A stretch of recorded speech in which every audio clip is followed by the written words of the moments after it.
Hello বন্ধুরা, আজ আমি তোমাদের সাথে পাকা আম দিয়ে অসাধারণ একটি মজার রেসিপি শেয়ার করব।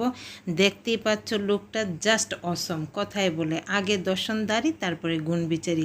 এমন এক গ্লাস যদি বরকে দাও তাহলে কথা দিচ্ছি নতুন করে বরেরা আবার তাদের বউয়ের প্রেমে পড়ে যাবে। তাহলে আর কি, চলো দেরি না করে ঝটপট তৈরি করে ফেলি আমাদের আজকের রেসিপি। আজকে রেসিপি তৈরির জন্য প্রথমে আমরা চলে যাব চুলায় বসিয়ে দিব একটি প্যান, আর তাতে দিয়ে দিব বাটারটা পুরোপুরি গলে যাওয়ার আগে আমি এখানে দিয়ে দিব শ্যামাইটা দিব, সাথে দিব কিছু বাদাম। আমি এখানে আমন্ড দিয়েছি, তোমরা চাইলে আরও অন্য বাদামও দিতে পারো।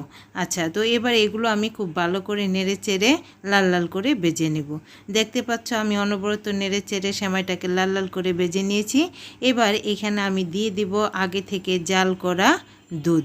এই দুধটা আমি আগে জাল করে ঠান্ডা করে রেখেছিলাম। এবার এই দুধটা দিয়ে দিব। এখানে আমি হাফ লিটারের মতো দুধ দিয়েছি। দুধটা খুব ভালো করে জাল হতে থাক, ততক্ষণে আমরা কিছু প্রিপারেশন করে নিব। এখানে দেখো আমি দুটি পাকা আম নিয়েছি। এই পাকা আমের থেকে একটা থেকে আমি কাঠ বের করে নিয়েছি, আর অন্যটি ছোট ছোট করে টুকরো করে কেটে নিয়েছি। আরও একটা প্রিপারেশন করতে হবে, সেই জন্য এখানে নিয়েছি আমি 2 চামচ কাস্টার্ড পাউডার, আর দিয়ে দিলাম নর্মাল টেম্পারেচারের দুধটা দিয়ে এবার কাস্টার্ড পাউডারের সাথে খুব ভালো করে মিশিয়ে নিব।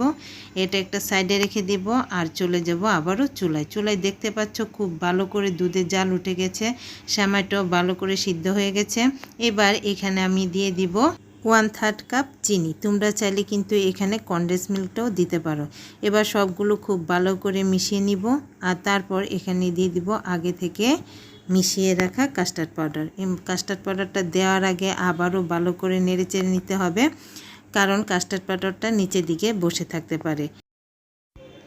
এরপর একদিকে কাস্টার্ড পাউডার দিব, আর অন্যদিকে অনবরত খুন্তি দিয়ে নাড়তে থাকতে হবে, নতুবা কাস্টার্ড পাউডারটা কিন্তু দলা পেকে যেতে পারে। তো দেখতে পাচ্ছ আমি অনবরত নেড়েচেড়ে কাস্টার্ড পাউডারটা মিশিয়ে নিয়েছি। এরপর চুলার সামনে থেকে অনবরত নেড়েচেড়ে দুধটাকে জাল করে নিতে হবে। কিছুক্ষণ পরেই দেখতে পাবে যে দুধটা খুব ভালো করে ঘন হয়ে গেছে।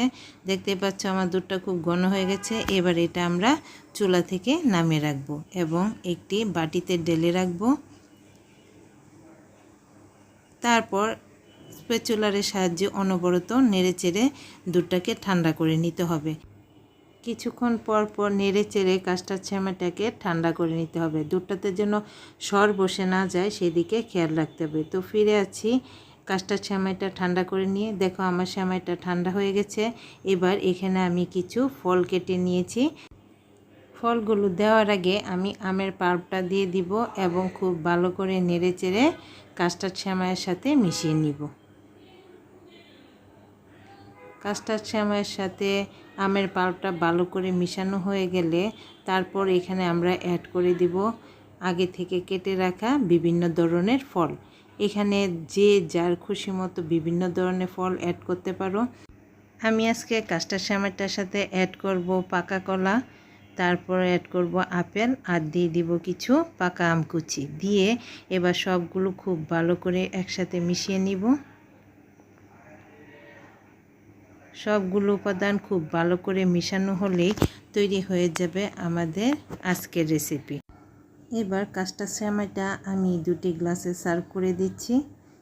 বাস, পরিবেশনের জন্য একদম প্রস্তুত আমাদের আজকের রেসিপি। খুবই ইয়ামি। একবার বাসায় ট্রাই করো, তাহলে বুঝতে পারবে। উপর থেকে আরও কিছুটা ফল এবং বাদাম কুচি দিয়ে খুব সুন্দর করে সাজিয়ে নিয়েছি। তো তোমাদের কাছে যদি রেসিপিটি ভালো লাগে তাহলে বেশি করে শেয়ার করে দিও। আমার চ্যানেলটাকে সাবস্ক্রাইব এবং পেজটাকে ফলো করে দেওয়ার জন্য অনুরোধ রইল। সবাই ভালো থেকো। Tata, bye bye.